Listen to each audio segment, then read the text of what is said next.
تعارف نہیں ہے، اس لیے میں اپنے ہر دل عزیز خطیب کی خطابت اور آپ کی سماعت کے درمیان زیادہ دیر تک حائل نہیں ہونا چاہتا ہوں۔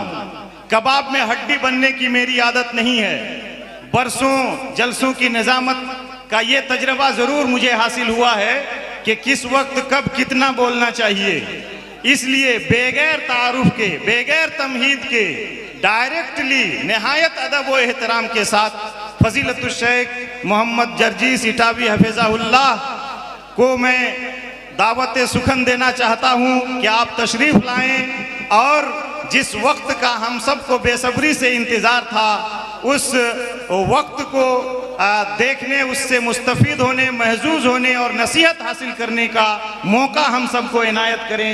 فضیلت الشیخ جرجیس اٹاوی چترویدی حفظہ اللہ۔ السلام علیکم ورحمۃ اللہ وبرکاتہ۔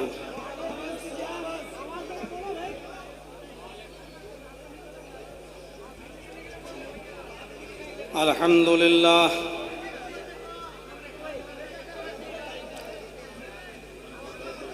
الحمدللہ نحمده ونستعینه ونستغفره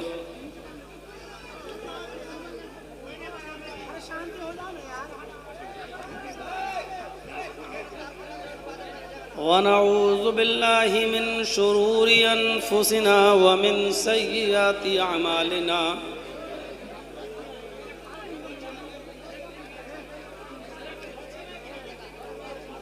من يهده الله فلا مضل له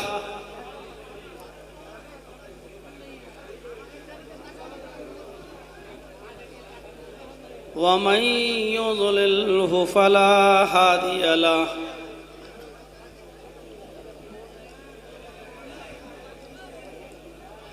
وأشهد أن لا إله إلا الله وحده لا شريك له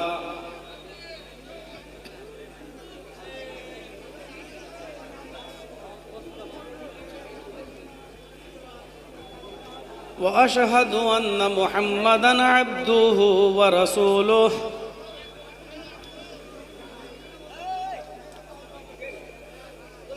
أما بعد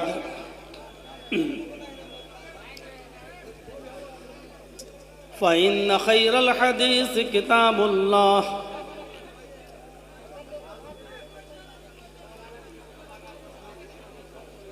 وخير الهدي هدي محمد صلى الله عليه وسلم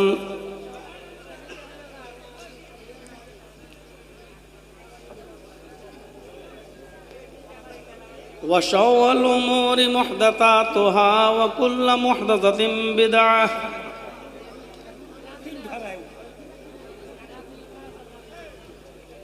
وكل بدعة ضلالة وكل ضلالة في النار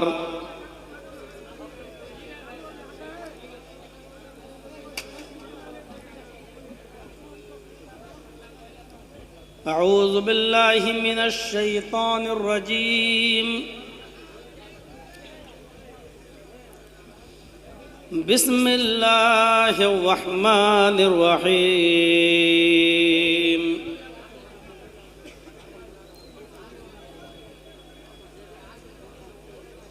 والعصر إن الإنسان لفي خسر إلا الذين آمنوا وعملوا الصالحات وتواصوا بالحق وتواصوا بالصبر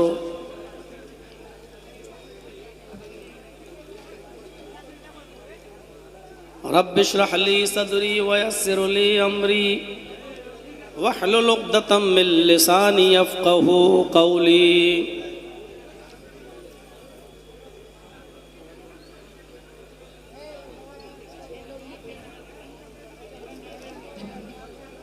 اس عظیم الشان اجلاس کے صدر محترم، ناظم اجلاس اور اسٹیج پر تشریف فرما علاقے کے معزز علماء کرام،